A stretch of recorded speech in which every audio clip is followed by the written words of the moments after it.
Hello friends, welcome to Devanshika diaries. ఇప్పుడు మీరు వినబోతుంది నువ్వుంటే నా జతక స్టోరీలోని 213వ భాగం.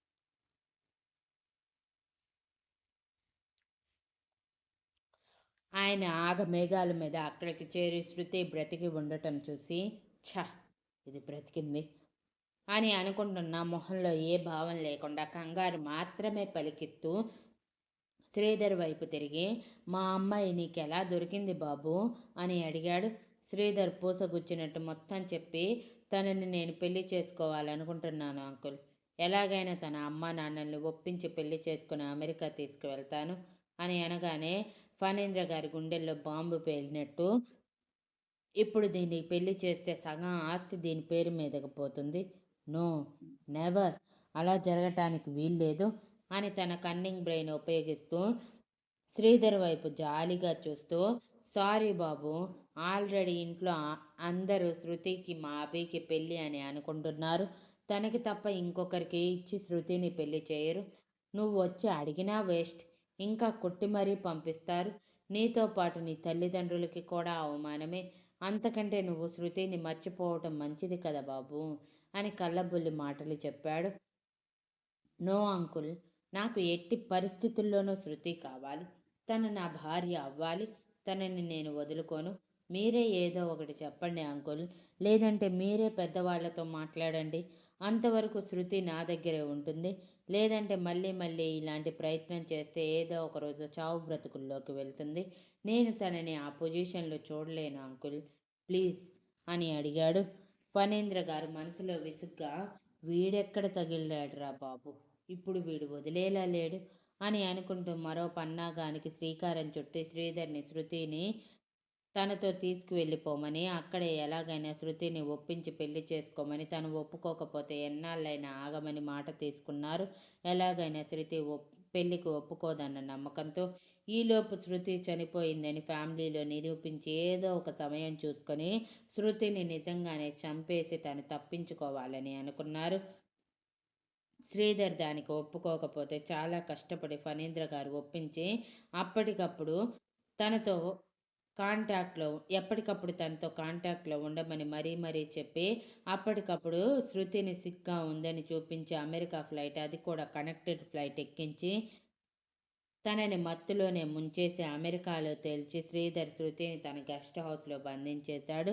మెలకు వచ్చిన శృతికి తను ఎక్కడ ఉందో అర్థం కాక అయోమయంగా ఆ గెస్ట్ హౌస్ మొత్తం చూస్తూ బయటికి రావడానికి ట్రై చేసింది. కానీ ఆ గెస్ట్ హౌస్లో ఎన్ని డోర్స్ ఉన్నాయో అన్ని డోర్స్ అవుట్ సైడ్ నుంచి లాక్ చేసి ఉండటంతో పూర్తిగా అక్కడ లాక్ అయిపోయి ప్రతి తలుపు బాదుతూ ఓపెన్ చేయమని అరుస్తూ ఉంది. ఎవరు తనని కిడ్నాప్ చేశారో అర్థం కాక ఎంతసేపు కొట్టినా ఎవరూ తీయకపోవటంతో అసహనానికి గురయ్యి అక్కడే ఉన్న సోఫాలో కూలబడి ఒకసారి జరిగింది గుర్తు చేసుకుని, అంటే ఆ శ్రీధర్ గాడు నన్ను కిడ్నాప్ చేసి దక్కించుకోవాలని చూస్తున్నాడా అని అనుకుంటూ ఉండగానే మెయిన్ డోర్ ఓపెన్ అయిన సౌండ్కి అటువైపు చూసి ఆ తర్వాత పైకి లేచి నిలబడింది ఆటోమేటిక్గా.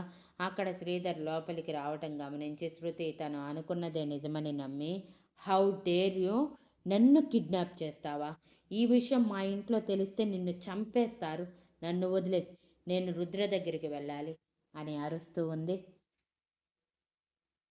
ఇంతలో శ్రీధర్ తన చేతిలో మొబైల్ పెట్టి, ఈ న్యూస్ చూసి అదే మాట చెప్పు అని అన్నాడు.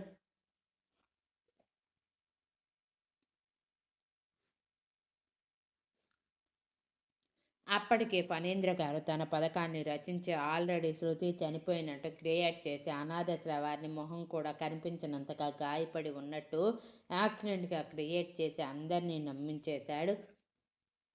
అదే న్యూస్లో వస్తూ ఉండటంతో శృతి కళ్ళు పెద్దవి చేసి, నేను చనిపోవటం ఏంటి, పైగా నా ఫేస్ పచ్చడి ఫేస్ కనిపించినంతగా డ్యామేజ్ అవ్వటం ఏంటి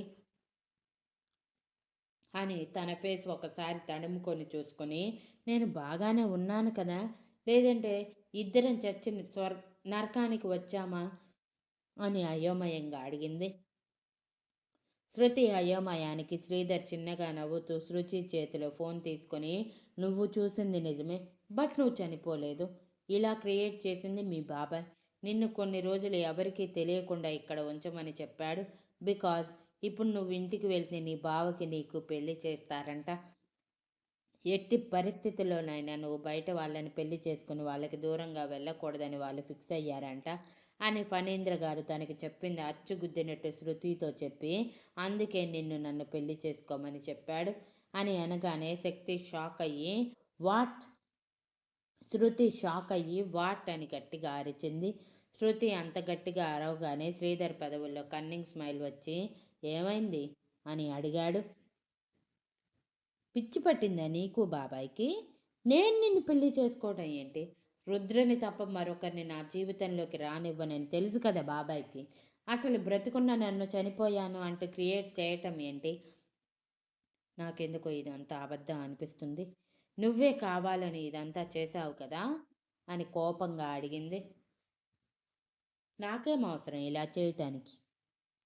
నీ మీద ప్రేమ చంపుకోలేక ఎలాగైనా మీ ఫ్యామిలీతో మాట్లాడి నా ప్రేమని ఒప్పించుకొని పెళ్లి చేసుకుందామని ఇండియా వచ్చాను. బట్ అన్ఫార్చునేట్లీ అదేమీ జరగకపోగా నువ్వే అమెరికా వచ్చేసావు అనగానే శృతి కళ్ళు పెద్దవి చేసి, అంటే ఇప్పుడు నేను అమెరికాలో ఉన్నానా అని అడిగింది.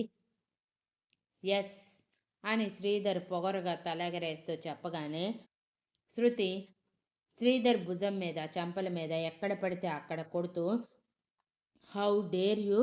అసలు అలా ఎలా నన్ను అమెరికా తీసుకురాగలిగావు? నా దగ్గర పాస్పోర్ట్ లేదు, వీసా లేదు, ఏమీ లేకుండా ఎలా నన్ను అమెరికా రావటానికి ఎలో చేసింది సిస్టమ్? మీరే ఏదో చేసి నన్ను ఇక్కడ తేలేలా చేశారు. ముఖ్యంగా స్పృహలో లేని నన్ను ఎలా ఫ్లైట్ ఎక్కించగలిగారు అని కోపంగా అరుస్తూ అడిగింది. బికాస్ నువ్వు ఆరోగ్యపరంగా సరిగా లేవు. ట్రీట్మెంట్ కోసమే అమెరికా వస్తున్నావని నీ ఫేక్ మెడికల్ రిపోర్ట్స్ ద్వారా అన్నీ చూపించి ఇక్కడి వరకు తీసుకువచ్చాను. నీకు ఇవన్నీ నమ్మకం లేకపోతే ఇప్పుడే మీ బాబాయ్తో చెప్పిస్తాను అని ఫణీంద్ర గారికి ఫోన్ చేశాడు శ్రీధర్.